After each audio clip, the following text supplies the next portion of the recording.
morality. Okay? But there are other times when you just better back away or you're going to get sucked down with the stupid. It's all going to leave, and you just better say, hey, there's no helping you. I'm just going to back off out of here. So the wise person knows in what situation they have to apply which proverb. And that's one of the things that the book of Proverbs wants to teach us and to help us to learn. How do we apply the various proverbs to various situations and to various people? It's not always the same. And so we have to learn as we go through life. The themes and images also bind proverbs together, such as final outcomes. Sometimes the final outcome is a blessing, and they're going, oh, let's do that one. Or sometimes the final outcome is a curse, and let's just stay away from that one. But a lot of the proverbs talk about the long-term consequences of the behavior.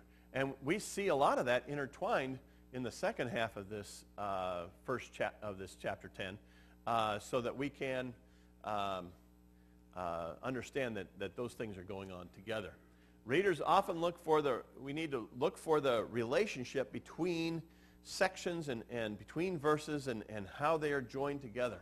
And they're joined together by a number of different ways. One of them is there's a concentration of God sayings. And at the end of this chapter, there's a whole bunch of God sayings where God said this, and God's going to do this, and God's going to have that happen. Another one that we can look for is links that may begin and end a particular section. So it might start off with a saying about money, and it might end up with a saying about money. And that will help frame the paragraph for us. Another thing that happens is that sometimes proverbs come in pairs. And so we say, oh, this has to do with that one. And so we see a connection. And the final one that I want to, and you'll see this morning, are catchword clusters. Not cockroach clusters, but catchword clusters, where they use different words to join different proverbs together. And we'll see that a couple of times here in these proverbs. So let's look at chapter 10, beginning with the first 5 verses, where we see a foolish son and a righteous son, and we see God watching over both of them.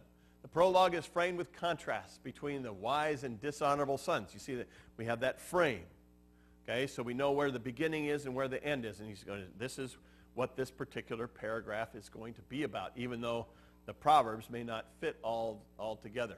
In the Middle East, children grew up to be the family's honor or shame. They were a big honor and shame society. We don't have much shame at all in our society. But I was talking to Ken last week about this, and he's saying, Afghanistan is a huge honor and shame society. And you have to deal with the society in the Middle East has a lot of that. So the intended contrast is not between a joyful father and a grieving mom. We're not contrasting the two different parents. We're contrasting here the fact that some children, some students will bring shame and tears to their parents or their teachers, and some students will bring honor and joy and love and light to their parents. Life choices not only bring joy or grief, but they also cause other people to have joy or grief. One of my favorite non-biblical proverbs is, you're only as happy as your most unhappy child. I think there's a lot of truth there. And the truth is that Ken's looking at his children going, which one is the most, she's the most unhappy one? She's got the poochy lip going, I can see that. We cause other people to be happy or unhappy. This is just something, we're all intertwined. We love each other, we have relationships with each other, and we affect each other. And one of the things that the book of Proverbs wants to teach us is that we are all intertwined in this world together. This contrast in verse 2 is literally between the treasures of the wicked and the righteous that delivers them from hell. So we're talking about those things that we're going to have with the wicked are going to end up with, and those things that the righteous are going to end up with. The righteous son, the good son, is going to end up with righteousness that delivers people from death. For anyone who takes moral shortcuts, these proverbs tell us, in acquiring wealth or acquiring riches, this is not going to provide security. this is not going to provide you with stability in your life. In fact, the opposite of that is going to happen according to the book of Proverbs. Verse 3 goes on to say it is connected with verse 2 to the general order of the world, but in the final analysis we see that God is the one who judges the righteous and the unrighteous. You know, a lot of times here in the book of Proverbs we will see just the natural consequences. In fact, in the first 20 verses of this chapter we see natural consequences. But the last 10 verses of this chapter we will see that God steps in, and there are spiritual consequences that will take place either in the spirit realm or will take place in the next realm. But a lot of times we just see the fact that ordinary consequences are going to take place. In verse 4, we see the verses set up by this with... I'm sorry, my phone just went off, which means that there is a rescue call. Hold on a second. Oops. No, never mind.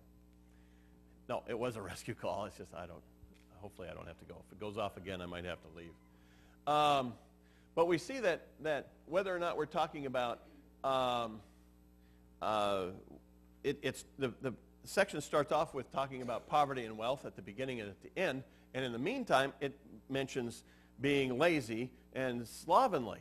And so it's connecting those two. Nowhere in the book of Proverbs does it say that a poor person deserves what they get, but oftentimes it says that lazy people end up poor. Oh, that's the second half of that call. They page and then they call. It's the new system that we're running. I usually just tell the sheriff to go away.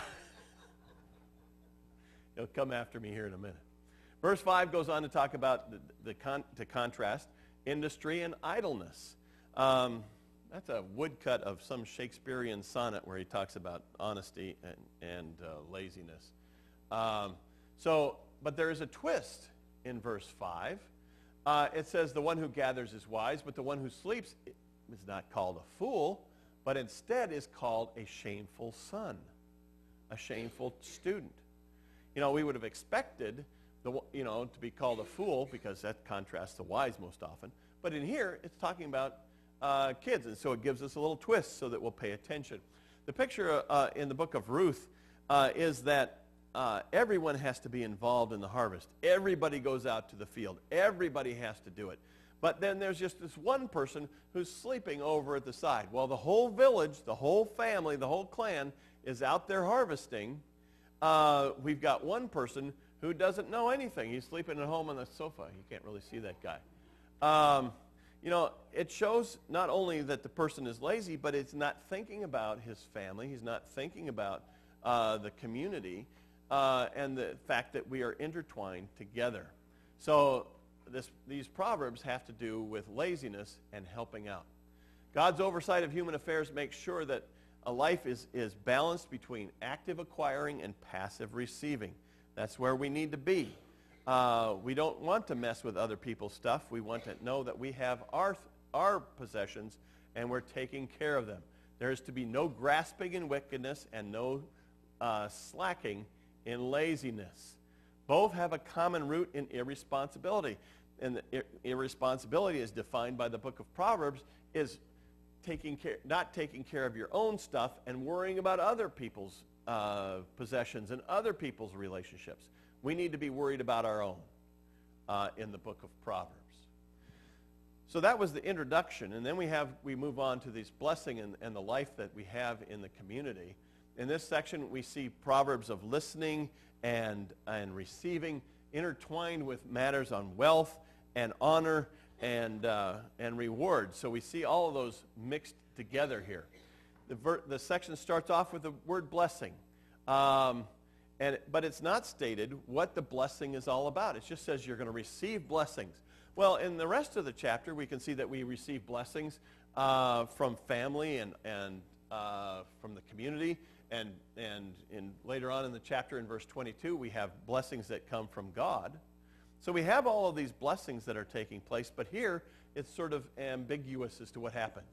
In contrast to the blessings that come on the head of the righteous, we have the disaster that happens to the mouth of the person who is wicked.